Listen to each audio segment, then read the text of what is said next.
Sveiki! Dabar šitas video bus specialiai tinklinio marketingo atstovams. Lietuviškai vadina tinklinę rinkodarą.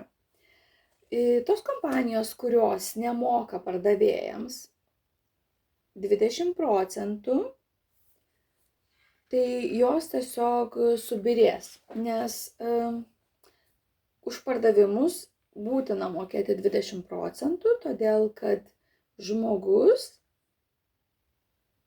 švaisto savo laiką, jis investuoja į tą verslą, jis mato prasmę jame, padėti kitiems žmonėms ir užsidirbti ir dėl savęs.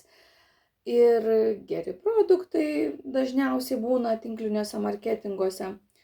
Kaip vienas turtingas žmogus pasakė, kad vargšai, jie vargsta, eina į darbą, o turtingieji būrėsi į tinklus. Tai būkite turtingi.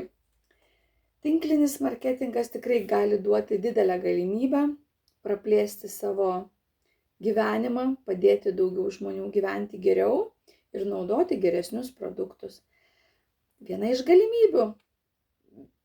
Nemažai tų galimybių, labai daug tinklinio marketingo kompanijų, labai daug pasaulyje, bet deja, labai mažai kas moka 20%. Čia, pavyzdžiui, yra kompanija Tiens ir aš žiūriu dabar, prasideda nuo 5%, 8%, po to 15%. Tai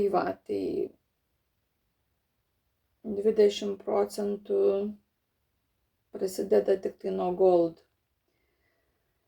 MV irgi, pavyzdžiui, jie ten BV ir PV yra skirtingi, tai vėl yra kažkokia apgaulė.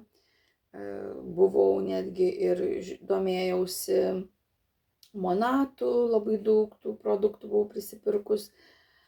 Ir eterinių aliejų kompanijos dvi. Visokiausių dabar nevardinsiu, nes nepasiruošiu, aš tiesiog norėjau pasakyti, kad tos kompanijos, kurios nemokės 20%, jos neišliks. Tai visiems lietuvaičiams yra užduotis, kurie yra jau ten atstovai ir jau yra lyderiai, daug pasiekę, tai tikrai rekomenduoju juos atvesti į kompaniją Alliansum. Kviečiu jūs prisijungti, papildomos pajamos jums tikrai netrukdys, bet prie to paties jūs galėsite padėti daugiau žmonių, išgelbėti savo kompanijas, kurias jūs mylite, kuriomis jūs tikite, bet tos kompanijos greičiausiai neišliks.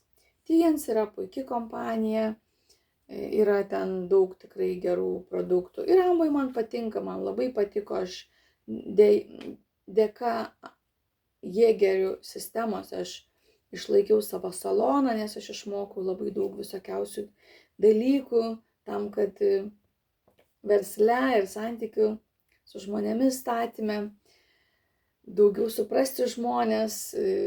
Aišku, pas mane ir taip tas emocinis intelektas pas mane labai aukštas,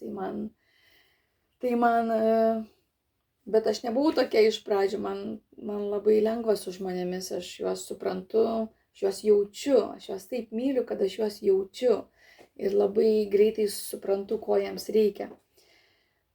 Ir tam kartui turbūt tiek. Neišsiplėsiu, galbūt paskui bus profesionalus video, kai jau atvažiuos Jevgenijus, tada profesionalius padarysim, o dabar darau iš to, kas yra.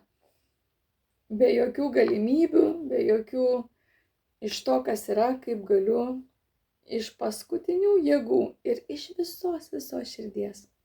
Gelbėkite savo kompanijas. Iki.